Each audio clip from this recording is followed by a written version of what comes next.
Coming up on This Week in Torrance, the new year welcomed another trophy-winning float.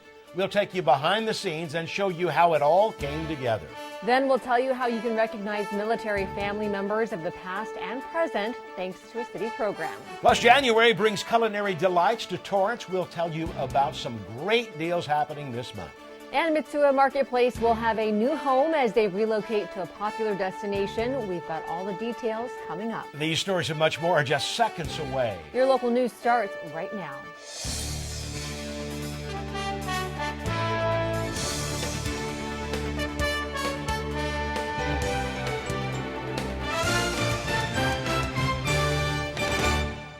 Hello and welcome to This Week in Torrance. I'm Jin Chun. And I'm Ben McCain. Thanks so much for joining us. Here are your top stories. The 2020 elections are less than 2 months away, and with the new way of voting being implemented this year by LA County, Torrance residents can learn firsthand how to use the new voting machines before the big day. You can consider it a trial run as the Los Angeles County Registrar, Recorder, and County Clerk bring the new voting machines to Torrance for voters to try. On January 21st from 6 to 8 p.m., you can come to the main meeting room at the Katie Geisert Civic Center Library to see demonstrations of the new machines. 5,000 traditional neighborhood polling places will be replaced by 1,000 new voting centers. The new voting machine resembles a large tablet, and the new method even allows people to pre-vote on their smartphones using their sample ballot pamphlet. Once they arrive to the voting center, they'll receive a QR code that can be scanned on the voting machine. Then their ballot will show up on the machine. Officials say Los Angeles County is modernizing the voting experience to stay current. The technology will allow people to vote when, where, and how they want. It will give citizens more options with full language services and expanded accessibility. Voters will also have 11 days to vote throughout Los Angeles County, and the same-day registration will be easier. The hope is to increase voting across the country. This event is open and free to the public. Registration is not required. City officials will also be on hand to discuss the first upcoming district elections. The U.S. Census Bureau is gearing up for the 2020 census and is looking for your help. The Bureau plans to hire up to 500,000 temporary part-time census trackers in communities across the country in the hopes of reaching its goal of more than 2 million people. The positions offer competitive pay, flexible hours, and paid training.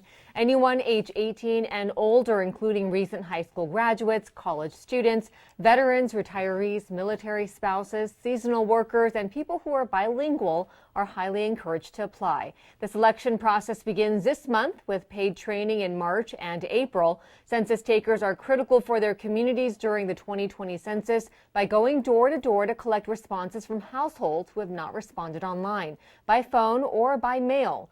The U.S. Constitution mandates that a census of the population be conducted every 10 years. Statistics are then used to determine the number of seats each state holds in the U.S. House of Representatives and inform how state, local, and federal lawmakers will allocate billions of dollars to local communities over the next 10 years. This year marks the first time the census survey was available online. Last year, the 2020 Census Complete Count Ad Hoc Committee was created, and Mayor Patrick Fury appointed 11 committee members made up of community representatives, residents, businesses, and the Torrance Unified School District. To apply for the census recruitment, go to 2020census.gov/jobs. If you have a loved one who has served or is serving in the armed forces, you can honor them in a special way. The city's Hometown Heroes Military Banner Recognition Program is now accepting applications for the new year. In order to qualify, the honoree must be a Torrance resident or has an immediate family member that lives in the city. Residency requirements can be waived if the service member graduated from a high school in Torrance. Along with the application, you will need to submit a high-resolution photograph. The banners selected are designed, printed, and installed to coincide with the annual Armed Forces Day parade that is held in mid-May. The location for the displaying of the banners will be determined by the city manager's office. The program was created in 2012. The cost is $250, and the application deadline is February 3rd. To apply, go to torranceca.gov. If you're interested in growing your family through fostering or adoption, a local event will help you get all the information you need. The Foster Baby Foundation, in partnership with the South Bay Church and Department of Children Family Services Torrance, are hosting the South Bay Community Foster Care Baby Shower and Foster Adoption Expo. It takes place on January 18th from noon to 2 p.m. at the DCFS office in Torrance. The event is accepting new and unwrapped items, including bottles, diapers, newborn and toddler clothes, diaper bags, formula, blankets, and pacifiers, to name a few. The gifts will go directly to the Department of Children Family Services to benefit the infants and toddlers of the South Bay and surrounding cities. Also on site, there will be informational booths from various adoption and foster care agencies. The DCFS office is located at 2325 Crenshaw Boulevard. Well, eateries in the city are showcasing the best of local cuisine this month. January is California Restaurant Month, and Torrance is hosting its own restaurant week that kicks off on January 17th through the 31st. Restaurants are set to feature special deals, packages, and dishes that highlight the very best of Torrance. Restaurants participating are 21 Square Kitchen and Bar, Andre's Restaurant, Brio Coastal Bar and Kitchen, Frida Mexican Cuisine, Keegan's Sports Lounge and Grill, Local Kitchen, The Depot, Outback Steakhouse, Tortilla Cantina, Snapton Eatery, and Restoration Kitchen and Wine. California Restaurant Month is when destinations and restaurants across the state showcase the best of local cuisine. Restaurant Week programs must have themed menus focused on the season, local fare, special ingredients, signature cocktails, or special pricing. Girl Scout cookie season is returning soon, and there is a new addition to your all-favorite sweets. Lemon Ups is the new cookie joining the list. The crispy lemon wafers are designed to inspire the inner Girl Scouts, as there are positive messages found on the wafers this season. The classic lemonades will also be available. The Girl Scouts cookie program is designed to teach girls about entrepreneurism. Girl Scout cookies can only be purchased from a registered Girl Scout member. To find Girl Scouts selling cookies near you, visit girlscouts.org. And I'm a supporter of the Chun sisters, your daughters, David's daughters. You guys sell those Girl Scout cookies, and they're fabulous. And they're true. Thanks you so much, Well, Ben. and I'm glad to be appreciated. Still ahead, the City of Torrance brought home the Princess Trophy, and it wouldn't have been possible without the help of local community members who spent endless hours bringing it to life. Plus, looking to up your skills in the kitchen, a famous local chef is offering unique classes you'll want to sign up for.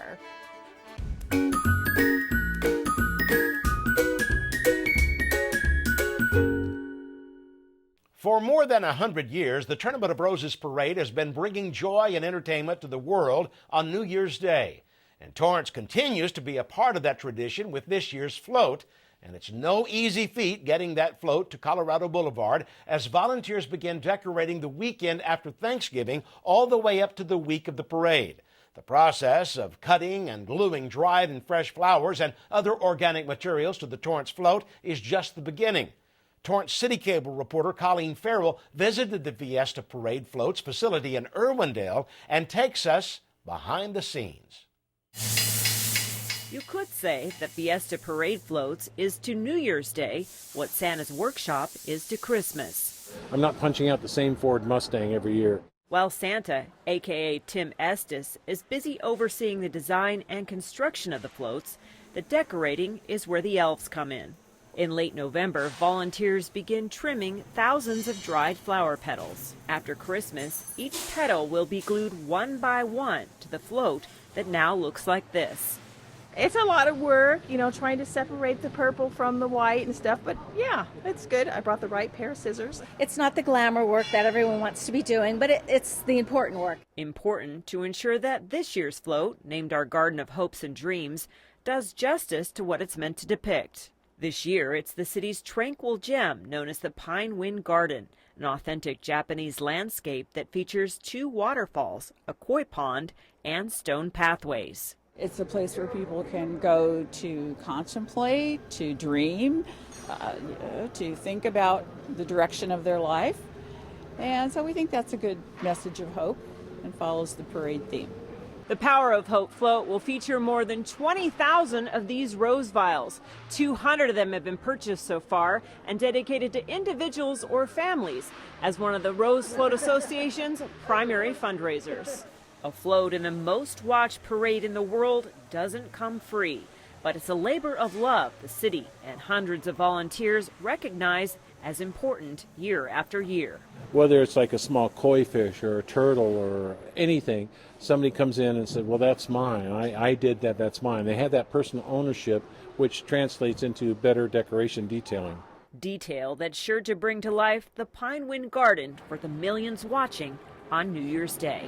For Torrance City Cable, I'm Colleen Farrell. Thanks, Colleen. Well, this year, 39 floats were entered into the parade that marked the 131st Tournament of Roses Parade. It takes a village to make sure during Decoration Week that volunteers are on track. Producer and reporter Robin G. and Ian Scholke introduces us to some of the special people behind the making of the float. For the past 12 years, floral designer Will Gonzalez has shut down his floral shops during the week between Christmas and New Year's and spent it with his floral family at Fiesta Parade floats. This year, he is the lead florist for Torrance's Rose Float, where he is responsible for bringing the float alive with flowers.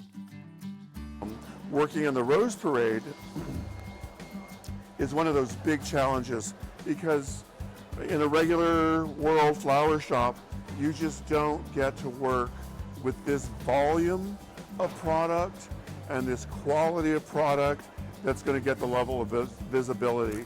I get a chance to work with flowers in a way that I only dreamed I'd be able to work with them.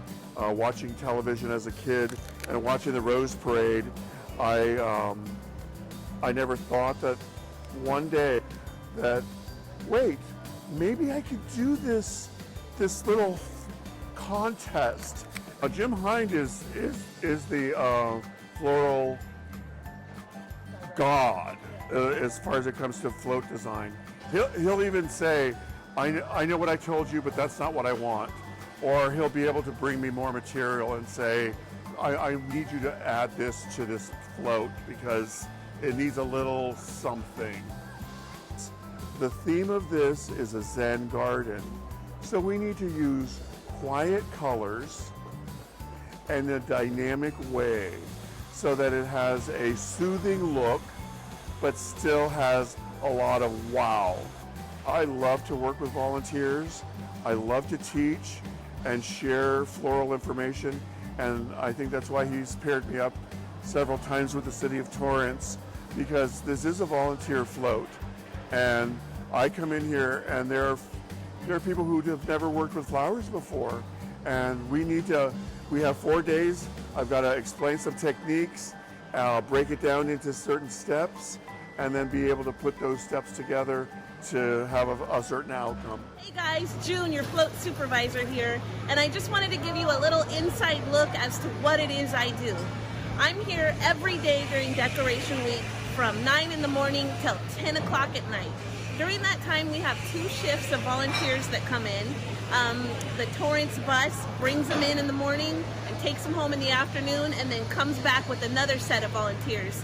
Each bus load might have 30 to 50 people, and when the bus unloads and all the people come in, they come to me and say, June, what do I do?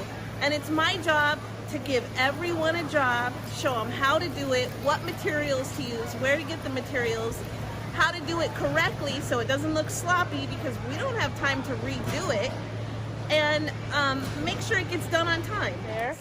And there's a rock here and a rock here. We're gonna make like a curved line like this to the tow hitch, and that's gonna be roses. Let's become one with the water. Think about the waterfall here. Where the water comes out, it's usually frothy and foamy because there's lots of air in the water. So we would use lighter flowers. Where the water is rushing against the rock in the middle, it would be lighter flowers.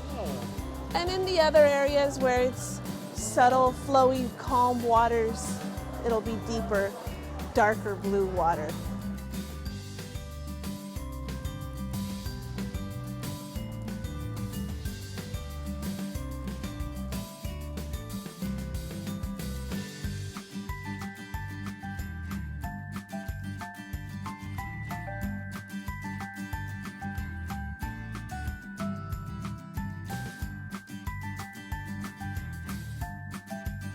I gotta tell you, every float supervisor in the building is jealous because I definitely have the best crew. The people of Torrance care so much about their float. There's so much dedication, sense of community, and pride. So those feelings definitely show in how our float turned out. Now, with just a few days to go, volunteers of all ages and background come together to make sure the Torrance Rose Float comes to life on New Year's Day. Let's meet a few of the float volunteers this year. When the Torrance Rose Float volunteers show up to decorate, they begin with nothing on the float. And they don't stop until everything is done. It starts with a warm and smiling welcome in the hospitality tent. And then the float is decorated high and low. Every inch must be covered in natural material, including the hook that hangs the bamboo chimes on the float. Don and Mary Jo Colemiller have been decorating the Torrance float for 25 years. This year, they got to work on decorating Jin the turtle and did a major part of installing the irises in the pond.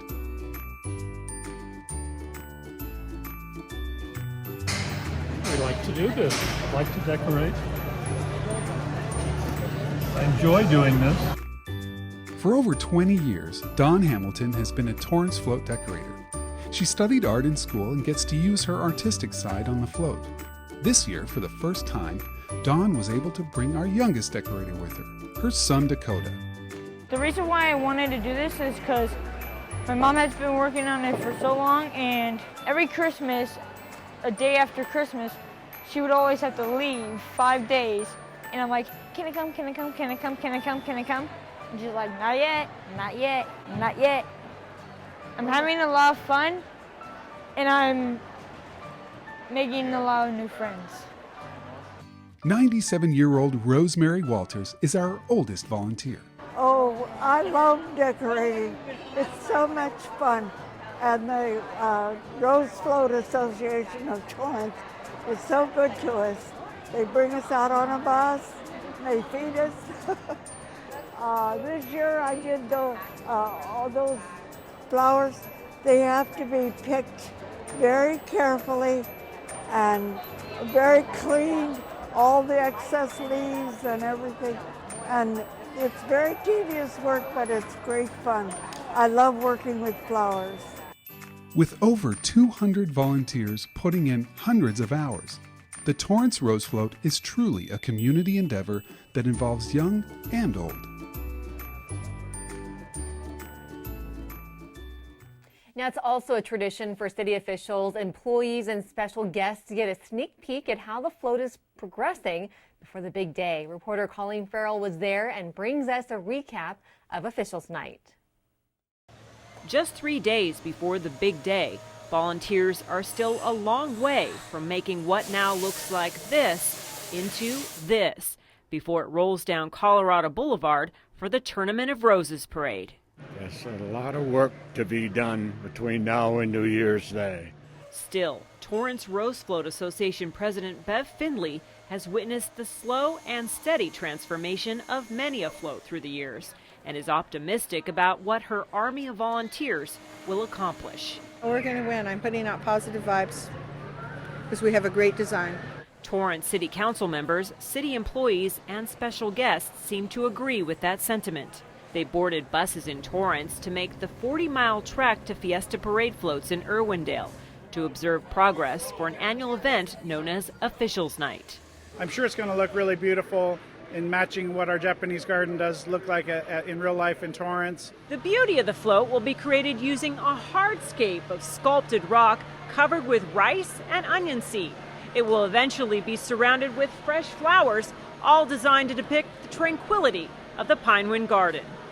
Volunteers are working to bring to life the garden's brightly colored koi fish through orange and yellow lentil beans, white sweet rice, and black chive seeds.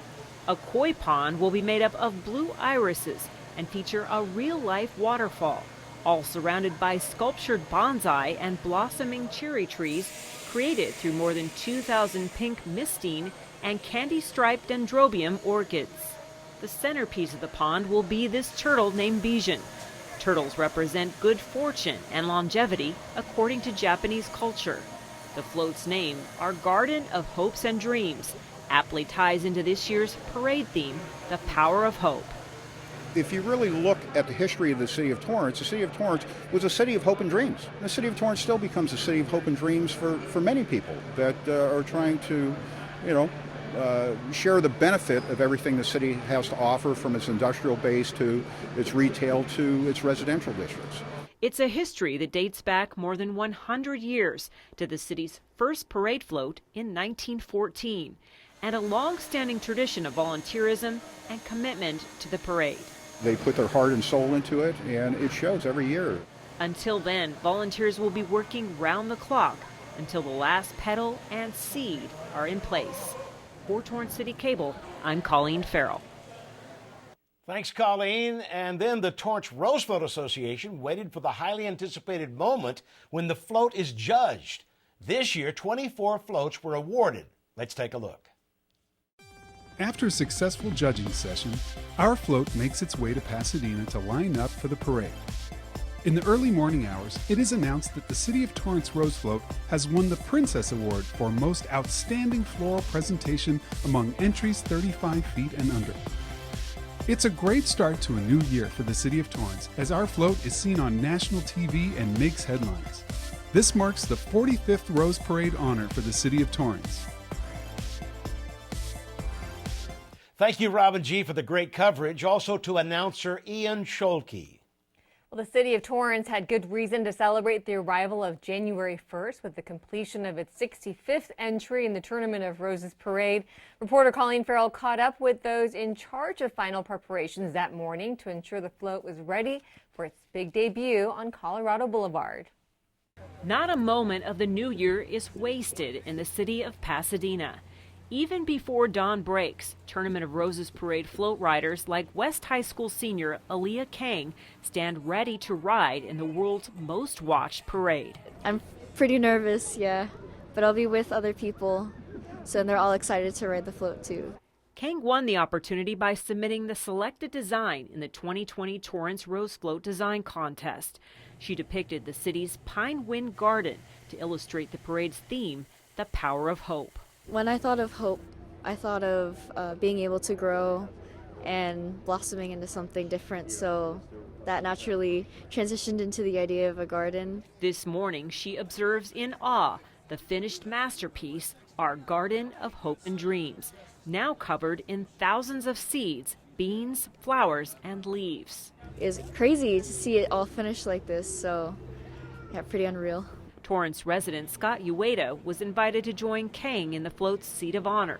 Ueda is the grandson of Kenneth Ueda, a former member of the city's planning commission, who conceived and promoted development of a Japanese garden at the Torrance Civic Center. It's tranquil, it's relaxing and calming, and it's just beautiful. Even when I proposed to my wife, I did it in the garden. We're now less than 30 minutes away from the moment of truth. All of the flowers are in place and the riders are ready to take their seats. There's not much left to do but bask in the culmination of a year-long effort to make this float happen. It's a process, and so it's really exciting to get to the end and see what we've been working for all year. This is the best time to come to this parade, is in the morning, where there's all this energy and this great positive activity. As the floats and parade entries queue up in the final moments before go time, the float's volunteer driver, John DePhillips, makes a double check that all systems are go. I don't see anything. I'm just completely blind, and I have an observer who tells me to go left or right. This is it, the moment we've been waiting for. The winner of the Princess Trophy for Best Floral Presentation for a float 35 feet and under. Our Garden of Hopes and Dreams. Let's take a look. It's really fun to see people up and excited about the new year and all the gorgeous floats that go by and help celebrate the new year. It's It's that excitement and tradition that attracts thousands of spectators to the parade route and millions more to tune in on television year after year. For Torrance City Cable, I'm Colleen Farrell. Thanks, Colleen. Well, tickets are now on sale to attend the celebration dinner for the success of the 2020 Rose Float Parade. For more information, visit torrancerosefloat.org. The Torrance Rose Float Association isn't wasting any time getting a head start on next year's float concept. The association is bringing back its annual Rose Float Design Contest. The competition, once again, is now open to all high school students in Torrance. If you are interested in submitting a sketch, make sure the design is in black and white and on paper, no larger than 11 by 17. Officials say to keep in mind the logistics of converting the design into a float. A written explanation of the ideas and design is recommended. While the 2021 Rose Parade theme is to be determined, there are a few hints on what it will be. It will celebrate education's ability to open doors, open minds, and change lives. The theme will be announced late January 2020. The winning artist will get to ride on the float come January 1st, 2021. Student design entries are due by 8 p.m. on January 24th. Well, over the holidays, the community gathered at the outdoor village at the Del Amo Fashion Center to celebrate Hanukkah.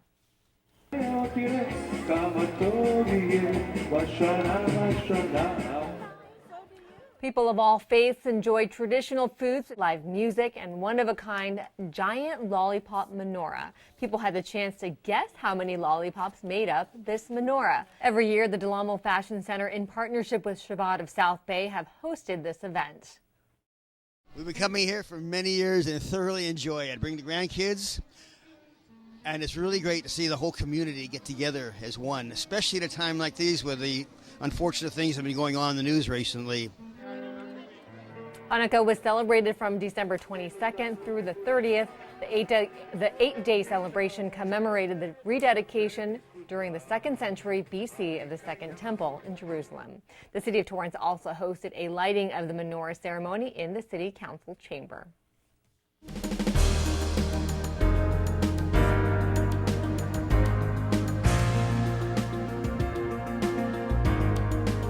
If you're looking to enhance your cooking skills and take it to the next level, you can do that right here in Torrance from a popular local chef and restaurateur. Owner and Chef Michael Schaefer of the Depot Restaurant in downtown Torrance is teaching people how to cook up some delicious dishes. He released the 2020 cooking class schedule that features an opportunity to cook cuisines ranging from Asian to Mediterranean. The first class takes place on February 8th and is called Breakfast in Bed. Attendees will have the opportunity to learn useful and unique techniques to up their game in the kitchen. All classes take place at the Depot Restaurant in downtown Torrance. Spots are reserved and paid for in advance. Each class is $45 per person plus tax and begins at noon in the kimono room. You can call 310-787-7501 for reservations. A popular Japanese supermarket in Torrance is gearing up for its big move across town. Now, not to worry, Mitsuwa Marketplace on Western Avenue will be open until January 31st. Then it will reopen in mid-February at its new location at the Del Amo Fashion Center on Carson Street and Del Amo Circle. Now, this is the former site of TJ Maxx. The marketplace has a wide variety of unique Japanese grocery products. Now, when you visit, you can most certainly enjoy the world of Japanese food, culture, and style. We will be sure to keep you posted on their official grand opening date. Well, that does it for us on This Week in Torrance. I'm Jin Chun. And I'm Ben McCain. Thanks so much for joining us. We'll see you next time.